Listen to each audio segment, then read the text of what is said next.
Okay, so here we are live once again with another DC Multiverse unboxing from Mcfarlane Toys, and this is Commander Steel. Got a really nice, lovely picture of on the back from Alex Ross, one of my favorite comic book artists. And this actually is not Commander Steel on the back of the package. This is his grandson, Citizen Steel.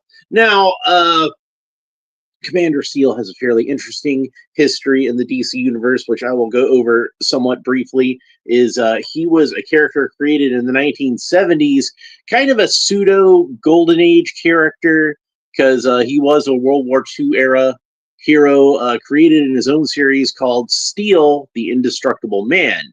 Originally, the character was simply named Steel, the original Steel, you might say, not to be confused with John Henry Irons. Hi there, Sean Franklin. Welcome to the show. So he became Commander Steel when they introduced him into the All-Star Squadron. His own series didn't last too long. I'm guessing it was, I don't know how well it sold, but it was almost certainly a victim of the infamous DC implosion, and was one of the series that was canceled after that. But it didn't take too long for All-Star Squadron to get started up, and then they folded him into that series. He was brought back later on in the Detroit era of the Justice League, in which his grandson, Hank Haywood III, had been put through the same medical procedures that made him into Hank Haywood Sr. into Commander Steel, and he became the new Steel, and had a rather rocky relationship with his grandfather, to say the least.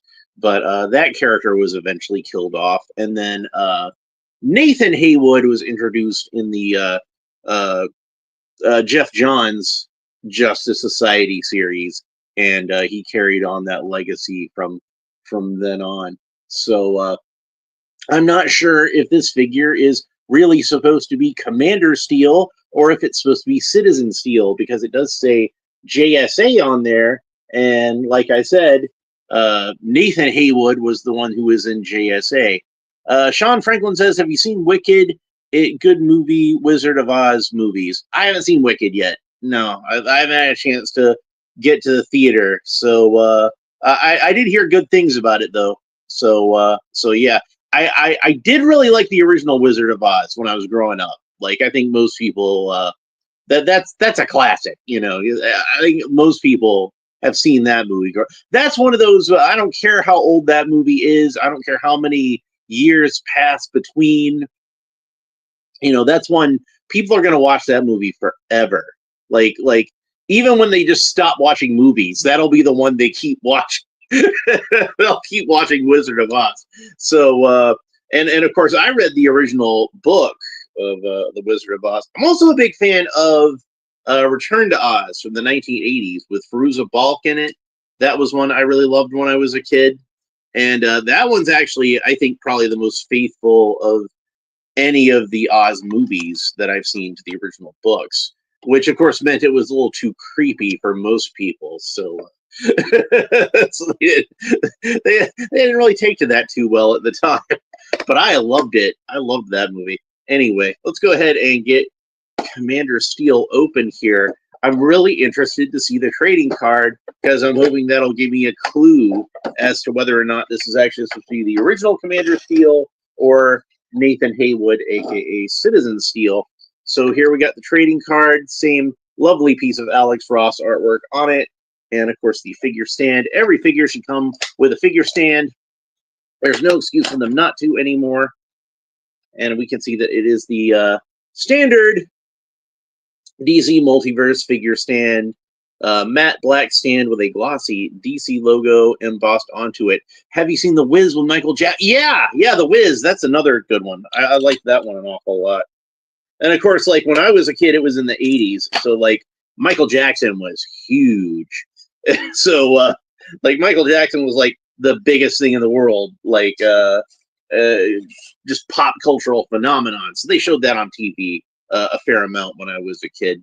My only complaint about that one is that Nothing against Diana Ross, who's a legend in her own right. You can't complain about Diana Ross, but she was a little old to play Dorothy, which is why they had to make the character into like a school teacher or something like that. Whereas in the original play, Dorothy was still a little girl like she was in every other version of Wizard of Oz. So I kind of wish they had gone with their original plan to have Diana Ross play Glinda, which would have, been, I think, a little more appropriate. But, can you imagine like a young Janet Jackson in The Wiz playing Dorothy against her brother as the Scarecrow? That would have been awesome. But, oh well, c'est la vie. Anyway, here's the trading card. Get a closer look at that. Here's what the back looks like. Okay, so this one says that this is Henry Hank Haywood III. Okay. Okay, so Henry Haywood III took over the legacy of his grandfather, the first Commander Steel, after the old man saved his grandson's ailing body with steel enhancements like his own. The metal gave Haywood superhuman strength, speed, and durability, and he joined the Justice League Detroit. I love how they say Justice League Detroit as if that's the official name of the team, which it never was. It was just kind of like the fan-given nickname of the team, so you can tell it apart from other versions of the Justice League. They were just called the Justice League of America, but this is not Hank Haywood III.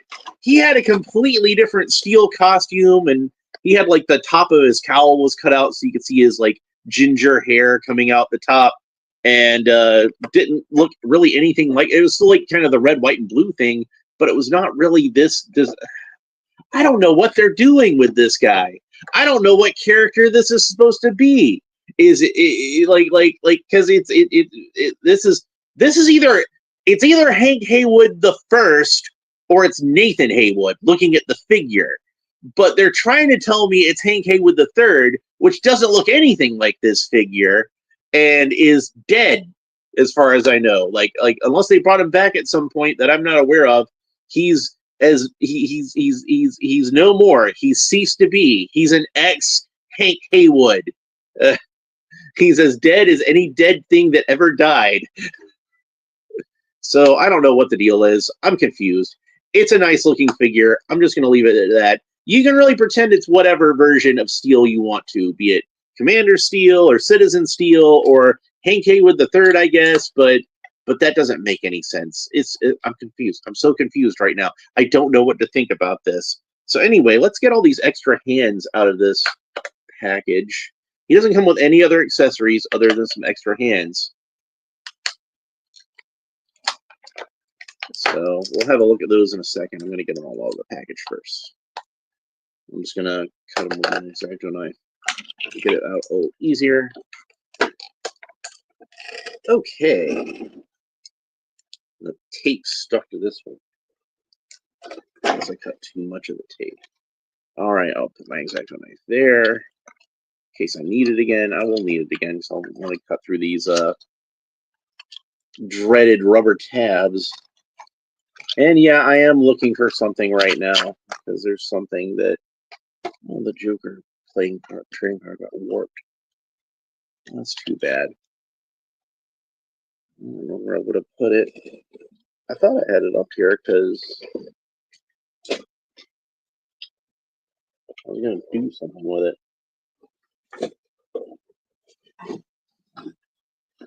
Sorry, guys. I'm a little distracted right now. I'm trying to find something.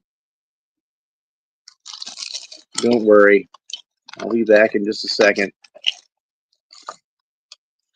I'm just trying to find what happened with something that I'm looking for that should be right here because I could have sworn I saw it here the other day.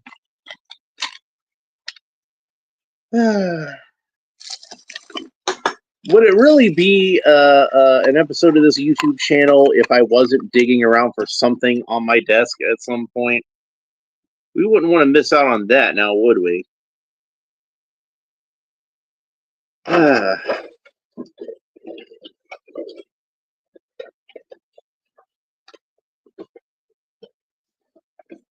Don't worry. I'll be right back. I'm just Trying to find this thing. I don't think I'm going to have any luck with it. Oh, well, whatever. Let's go ahead and get him opened up. So he's got a rubber tab up here around his upper torso, and they just had to get it in such a way where, like, it just fit into every single nook and cranny it possibly could. And it's right across his emblem, and I hate it when that happens because I don't want the rubber tab, chemically affects the chemicals and the paint and all that kind of stuff. And I don't want the emblem to get messed up, but thankfully it looks like it did not in this case. So let's go ahead and get all these cut. And I've mentioned before many times on this show, I'm a sucker for patriotic superheroes. And that doesn't necessarily mean like just American superheroes, even though I am an American. But it also applies to, Canadian superheroes like Guardian, or British superheroes like, say, Captain Britain or Union Jack. Union Jack, by the way, being one of my favorite Marvel superheroes of all. So it should come as no surprise to anybody that Commander Steel is a character that I appreciate on that level. Not just Commander Steel himself, but his aforementioned grandsons. So he's got some texture going down his legs and his arms, and I suspect that this is mostly a repaint of Agent Liberty, another patriotic superhero, and one that I have not gotten around to picking up for this line yet, but I'm going to try to get him sometime in the near future, hopefully. You can see that his butterfly joints are solid silver. It's kind of a strange thing with the butterfly joints, and some of these costumes, the way that they'll have like a pattern that continues from the chest on down the arms. Like, say, Nightwing is a good example, where they have to figure out what color they're going to make that butterfly joint, because they can really only make that a solid color because of the way that the butterfly joints work. So either they were going to have to make it red, like how most of his suit is red, or blue, like how that stripe in the middle is blue, or make it silver, since there's so many colors here. I think they made the right choice in picking silver. I think silver actually works really well. And also, if we look back at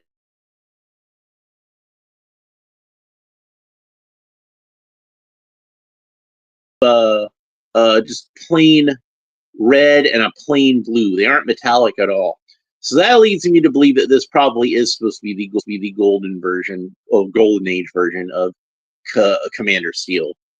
I say golden age, but like I said, he wasn't actually a golden age character per se. He was a Bronze Age character, but he was a retroactively golden age character. He hung out with the All-Star Squadron. So anyway, since he is a patriotically themed superhero, a very all-American superhero, they don't want him to look too much like Captain America. So you can see his costume is almost kind of like a reversed version of Captain America, and that Captain America wears a mostly blue costume with red boots and red gloves, and then it has some other like red, white, and blue the stripes around the middle and everything. So instead, this guy has a red outfit with blue boots and blue gloves, and silver and blue stripes. So definitely a patriotic and American-looking character. You can see that it is actually kind of an eagle pattern over his torso. I wonder if that inspired Nightwing somewhat when Dick Grayson was designing his Nightwing costume, and he thought, oh yeah, Commander Steel had that really cool eagle design on his suit. So let's go ahead and talk about the articulation some. Oh, one more thing I want to point out before we move on is he does not have any pupils or irises or anything like that. He's just got plain white eyes, which is not unusual for a superhero, but it is unusual that he has, usually if you have plain white eyes, like say Green Lantern here, you can see that Green Lantern has plain white eyes, but it's just white eyes on a green mask. Whereas Steel has white eyes, but it still has like eyelashes and like exposed skin around the eyes. So it's like with Green Lantern, for example, again, Batman, Robin, any character like this. I got Robin right here, so we can have a look at Robin too. you can just kind of assume that that's just part of the mask. It's maybe like a lens in there. Or, what I think is mainly just supposed to be artistic license. You're not really supposed to think about it too much one way or the other.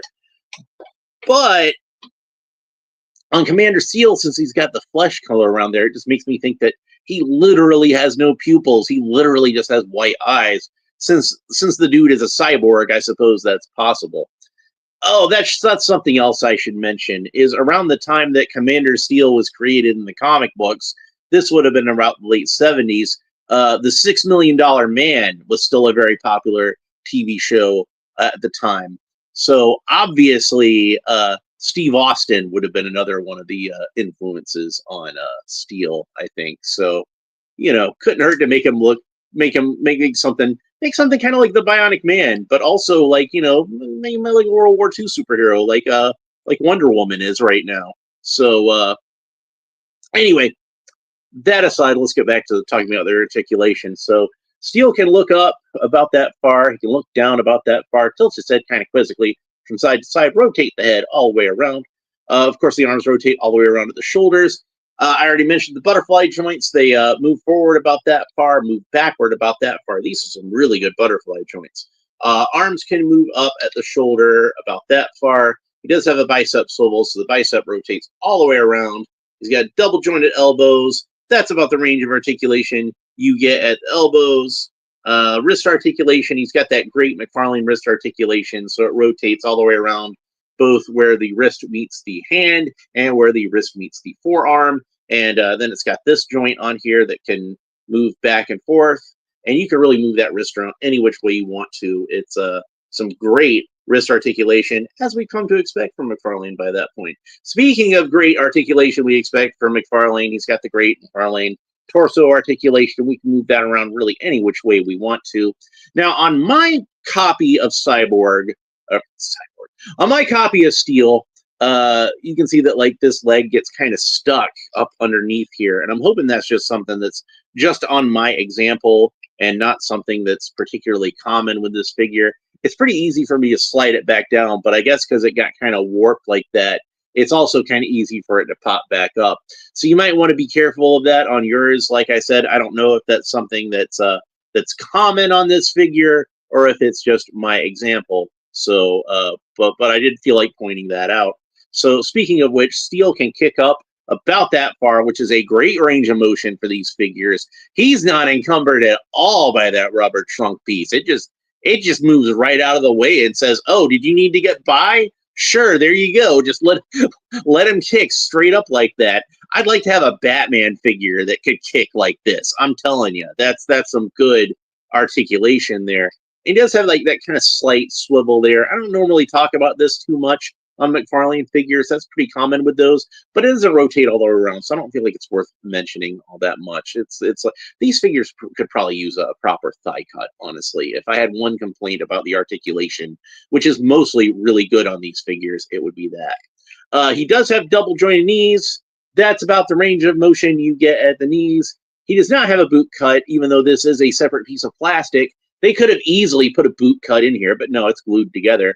But the great thing is he doesn't really need a boot cut because he's got that great Mcfarlane ankle articulation. So it rotates all the way around where the ankle meets the shin and also where the ankle meets the foot. So you see, you can really move that around any which way you want to. It's excellent, as we're used to, Mcfarlane ankle articulation. Foot can point up about that far and point down about that far. God, he can do a pirouette, can't he? And then, of course, we've got the ankle articulation, or I'm saying the toe articulation, just to show off. So I promised you guys I was going to talk about these extra hands, and I got kind of distracted away from that. So let's talk about the extra hands that Mr. Haywood comes with, whichever Mr. Haywood he is. So you can see what the character's got on here default is he's got a solid right fist and a somewhat open kind of gesturing right hand. We do, of course, have another solid left hand. So did I say right? Yeah, the gesturing on the left hand, solid fist on the right hand. And then he's got like another solid fist for the left hand. So there we go. And then there is a pointing left hand, which is pretty cool. I might leave that one on the figure because he he seems like a pointy sort of character, you know. It's like he's kind of bossy, you know. So, and then this hand is kind of like a casual sort of neutral pose of a hand, like when you're not really trying to pose your hand in any way. And then this hand looks exactly like the one that's already on his left hand, but mirrored for the right. So I'm going to pull this left hand off, and I'm going to put the pointing hand on him because, like I said, he seems like a pointer. He's definitely a finger pointer. Like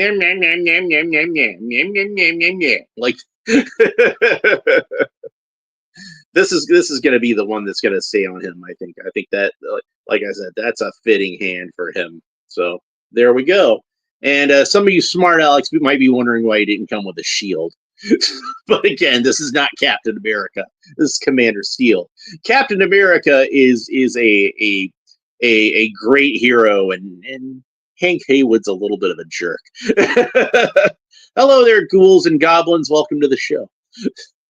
We're just wrapping it up though, unfortunately. But you can go back and watch the rest of it. It's I think it's worth watching.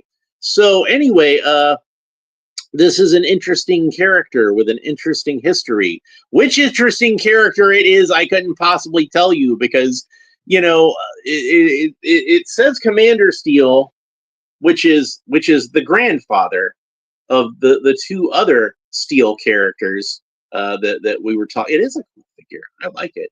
So it says Commander Steel, but it has a picture of Citizen Steel, and the biography, like on the card, says it's the well, you know, it happens, Poopy. We all do that every now and then. There's nothing to be ashamed of. All right. So and then it says like the Hank Haywood, the third version of Steel on the trading card. So honestly, I don't know what character this is supposed to be, but you know, let's take that and spin it into a positive. You could really use it as whichever version of the Steel legacy you want to. It could be the original Commander Steel. It could be the Hank Haywood Steel number 3, or Hank Haywood the third, Steel number 2, or Citizen Steel, the third iteration of this character, Nathan Haywood. So I guess it depends on what characters you want to stand them with on your shelf. So I don't think they've put out any other members of Justice League Detroit so far. Well, at least not any members that were unique to Justice League Detroit. Obviously, we got like Aquaman and Martian Manhunter, and they were both involved with Justice League Detroit at various times. Where does my Zatanna figure, Mcfarlane? That's one that's like really overdue. We need a Mcfarlane Zatanna like immediately. But yeah. So but if you wanted to stand up with your Golden Age characters, he could definitely be Hank Haywood Sr. If you wanted to put him with more modern JSA characters, which I'm sure there will be some forthcoming. I know we got Mr. Terrific on the way, but yeah.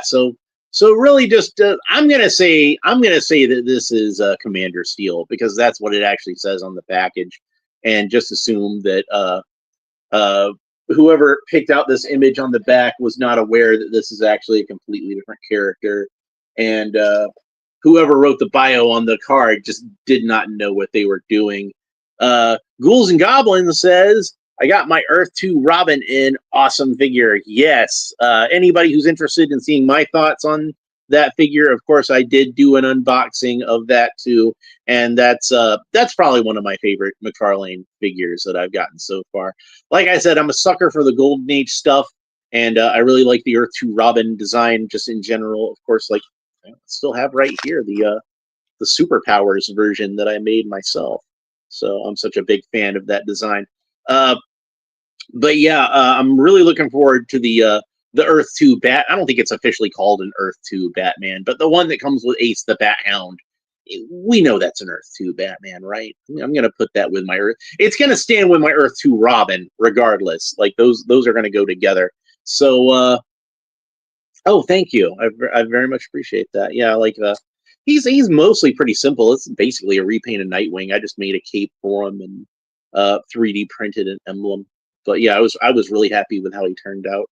So anyway, I think that's pretty much it for Commander Steel. I hope you enjoyed this review. He was definitely a little overdue because I got him a few months ago. I still got some other figures that I got around that same time.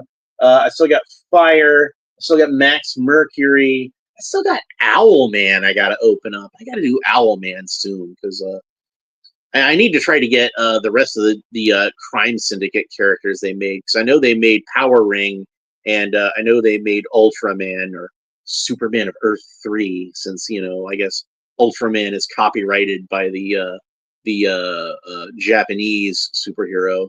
Uh, but anyway, that's it for this episode. I hope you enjoyed it. I'll be back next time with something else, but I haven't decided exactly what yet. I guess we'll see.